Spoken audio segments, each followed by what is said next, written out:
Imagine discovering that your morning commute or paying your water bill or like making a spreadsheet at work is just as vital to the survival of the universe as gravity itself. I mean, it sounds completely absurd at first, right? Right. Because you usually hear that you are just this meaningless speck in the cosmos. Uh, Or that, earthly wealth and all your daily chores are just some illusion you should ignore. yeah, that's the standard existential narrative. But today's deep dive flips that completely on its head. We are looking at a meticulously translated philosophical work from 2008 by an author named Feng. Translated by Trans and edited by Kyer, just to give credit where it's due. Exactly, and the entire secret to your existence, according to this text anyway, comes down to, well, a single grammatical typo. It's not even a typo, really. It's a highly specific typographical choice. Right, it's the literal difference between the word life spelled with a lowercase l and the word life spelled in all capital letters. Which is such a brilliant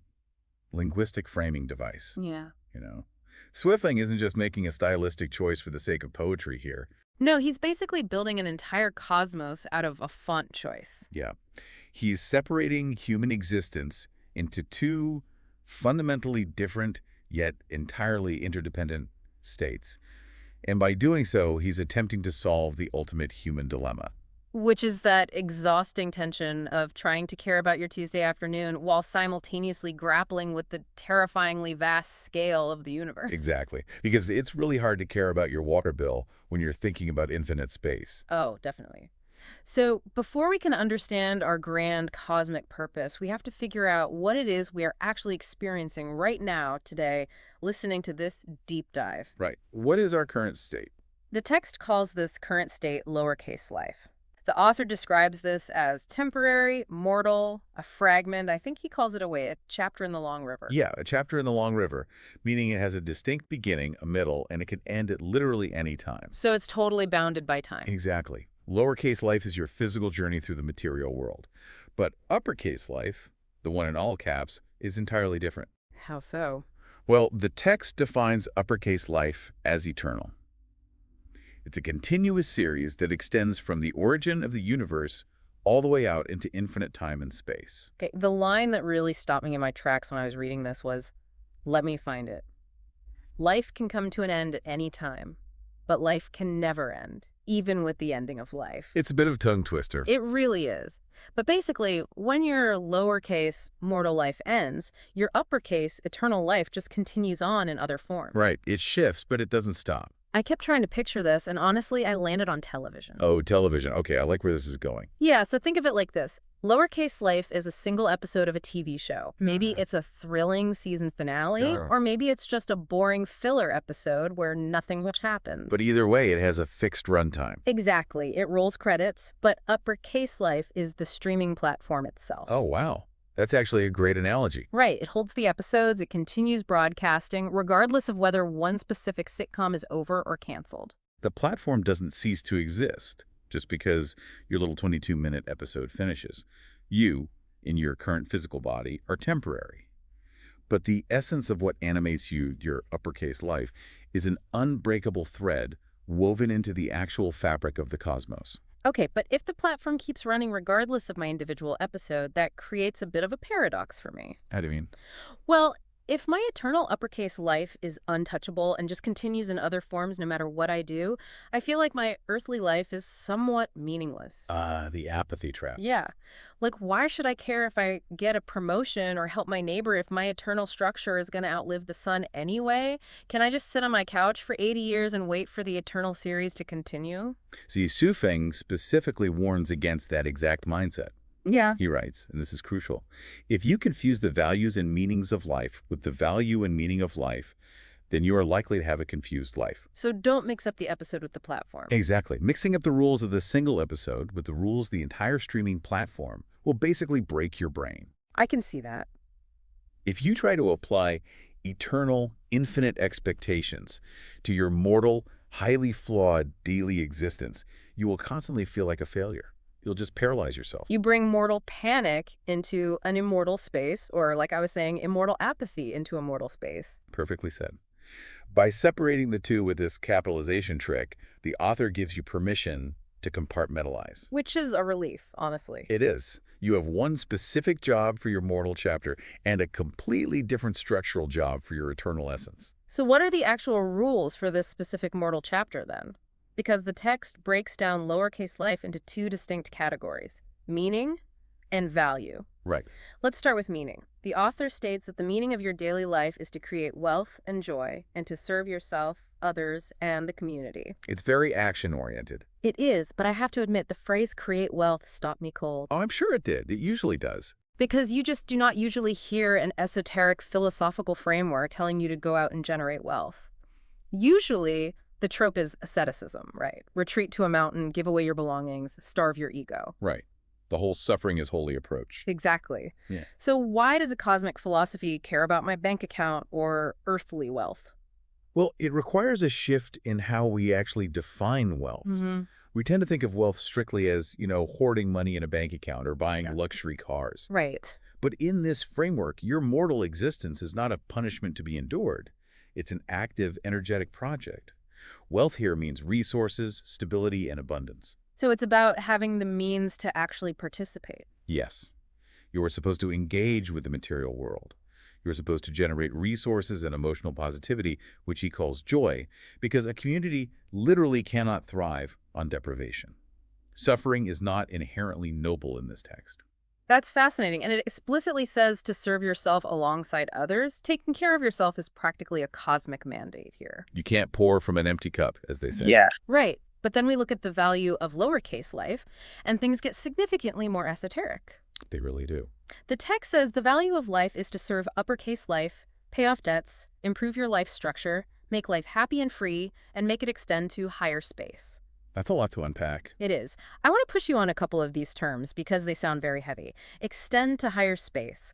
Are we talking about a mystical heaven here or like sci-fi dimensions? The text treats it more like structural complexity. Think of it kind of like a skill tree in a role-playing video game. Oh, I like that. You level up your uppercase life structure by how you conduct your lowercase life. If you operate well in this mortal realm, your essence is capable of operating in more complex, higher dimensions of existence after this chapter ends. Which brings us to the mechanism of how we actually level up. Yeah. The text says we must pay off debts. Right. And that sounds ominous to me, like some sort of karmic retribution. Is this spiritual karma, or is it just a practical rule for earthly existence, like literally paying off my credit card? It operates much more mechanically than traditional karma. In a dynamic universe, a debt is simply an imbalance. An imbalance. Okay, how so? Think of uppercase life as the power grid of a city, and your lowercase life as the solar panels on your specific roof. Okay, tracking with you. If you have extracted more energy, resources, or emotional labor from your community that you have contributed, you are running a deficit. You are pulling from the grid without feeding it. Oh, Right. yeah. Or if you have caused harm that hasn't been repaired, that is a structural debt. So if my panels are broken and I'm not generating joy or wealth, the grid doesn't inherently hate me, right? There's no angry grid god, but I'm an active drain on the system. Exactly. The goal of your mortal chapter isn't just to accumulate wealth to hoard it for yourself. It's to use your physical existence to balance the scales. So you generate resources and joy to pay off those imbalances. Yes, so that your eternal uppercase life structure becomes, as the text translates it, perfected. That dual mandate is just fascinating to me because the meaning of our daily life is completely grounded and practical. Generate resources, find joy, help your neighbor. Very day-to-day stuff. But the value of doing those earthly chores is structurally spiritual. By living a practical, joyful, earthly life, you are doing the maintenance work for your eternal soul. You're upgrading your software by taking good care of the hardware. I love that. The hardware is temporary, yes, but the software update you perform while running that hardware is permanent. Okay, let's look at the grand scale then. If my mortal life is busy building wealth and paying energetic debts to improve my structure, what is the ultimate eternal uppercase life actually doing? Where does that updated software go? Right. Zooming out to the big picture. The text outlines the value and meaning of uppercase life. It says the value is to serve the greatest creator, serve nature, and to maintain the dynamic balance of the universe's life. Now, I need to pause on greatest creator, because earlier this sounded like a very mechanical, structural philosophy, power grids and software. Is this suddenly pivoting into a specific religious theology? Who or what is the greatest creator? That's a fair question. The author uses that term, but in the context of the broader philosophy, it functions much more as an ultimate system architect or a primordial source code. So it's not like an old man with a beard on a cloud. No, it doesn't ask the reader to adopt a specific religious dogma or picture a deity like that. It describes the fundamental, intelligent ordering principle of the universe. Okay, that makes sense. Serving the greatest creator in this text is synonymous with serving nature and maintaining balance. It's just about aligning your eternal essence with the operational rules of the cosmos. Maintain the dynamic balance. It sounds like an overwhelming responsibility for an eternal soul, honestly. It's a big job. But the meaning of uppercase life is what really shatters the conventional view of our place in the world. Oh, absolutely. This is the core of it. The text says, and I quote, "The universe exists for life. Life lives for the universe. Without the universe, there would be no life. And without life, there would be no universe." It's a bold claim. Without life, there would be no universe. I keep picturing the universe as this massive cosmic terrarium. Okay, a terrarium. Yeah, you get a glass jar, you put in some soil, plant some ferns, and seal it up. The glass jar is the universe, and uppercase life is the flora inside it. Obviously, the plants need the jar to survive. Right, they need the environment. But this text is arguing that the glass jar literally needs the plants to exist. How does a vacuum of dark matter and stars physically rely on us being here? Well, in modern secular thought, we really default to viewing the universe as a cold, dead, empty stage. And life is just a strange, random accident that happens to be performing a play on that stage. Right, we're just a fluke. And if a meteor wipes out all the actors, the stage is still there, completely indifferent. But Chuefeng's text posits a philosophy of absolute mandatory symbiosis. The universe is not a passive container. It is a living organism. Like a bee and a flower, they co-evolved. One cannot sustain its current form without the other. Exactly. In this view, uppercase life is the consciousness, the perceiving energy, the actual driving force of the organism. Do they need each other? Yes. Yeah. Without the structural framework of the universe, the physics, the matter, the space life has no medium to manifest. But without the experiencing dynamic energy of life, the universe has no actualized reality. Wow. It would just be a meaningless, unobserved void. The universe explicitly exists for the act of living. That centers existence entirely around us. And not us, as in you and me driving to the grocery store, but us as the eternal uppercase life force. Right, the collective essence. We are the reason the lights are on. It is incredibly validating, but it instantly binds you to a massive burden. Oh, it's a huge The responsibility. universe is made for you, but you must maintain the dynamic balance in return. The universe serves you by providing a space to exist, and you serve the universe by maintaining its equilibrium. It is a perfect continuous loop of service. I follow the logic of this continuous loop. It's structurally beautiful, really. But then the text takes a sharp turn at the very end. Yeah, it doesn't pull any punches. It concludes with a rubric for success or failure in both of these realms, and it is brutally strict. I want to read the parameters for the listener so they hear the intensity of this ultimatum. Go ahead. The text says, if your lowercase life isn't happy, joyous, free, and blessed and doesn't perfect its structure, it has no value. Right. If your lowercase life cannot create wealth and joy for yourself and society, it has no meaning. And finally, if your uppercase life does not serve the greatest creator, nature, and other life, that existence has no value and no meaning. It leaves absolutely no room for ambiguity. I have to challenge this, though. Imagine a listener who is going through a genuinely devastating time right now. Oh, of course. Maybe they're grieving a terrible loss, or they're battling a chronic physical illness, or they are trapped in severe poverty. They aren't currently happy and joyous, and they're entirely unable to create wealth. Does this author really look at someone in the depths of despair and declare their life has no meaning and no value? How do we interpret this grading system without it just being a profound, cruel condemnation of human suffering? That is the most critical friction point in the entire text. It's entirely natural to read those lines and feel attacked, It feels very harsh. particularly because we use the words value and meaning as shorthand for a person's inherent worth or their basic right to exist. But to understand this philosophy, we must strip away the moral judgment we attach to those words. Okay, so take the morality out of it. Yes, the author is not making a moral judgment. He is providing a mechanical diagnosis. Explain how a mechanical diagnosis softens your life has no meaning. Because that still sounds rough. Think of the instruction manual for a highly complex machine like a car engine. Okay. If a car engine is missing a spark plug, Uh-huh. a mechanic will look at it and say, this engine currently has no functional value. It cannot do what it is meant to do. Right, it literally won't start. Exactly. The mechanic isn't insulting the car. They aren't saying the car is evil, or that it deserves to be thrown in a crusher, or that it's unworthy of being fixed. Oh, I see. They are stating a structural truth.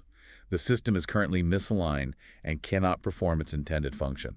So when Shuofeng says an unhappy life or a life stuck in poverty has no value, he isn't condemning the person experiencing it. He's pointing out that their system is jammed. Precisely. He is diagnosing the exact reason why they feel empty. When people are deeply unhappy or struggling to survive or feeling entirely disconnected from their community, they intuitively feel that something is deeply wrong. They feel a loss of meaning. Exactly. The author is validating that painful feeling. He's saying, you are correct. Right now, in this state of suffering or stagnation, you are missing the meaning and value of the human experience. It is not a punishment. It is a map. It's a diagnostic readout. It's saying if you feel meaningless, the warning light on your dashboard is flashing accurately. And here's the exact formula to clear the error code. Go create some joy, however small. Go serve someone else. Figure out a way to generate a resource. Pay off a tiny structural debt. That's it exactly. It demands active participation from the reader.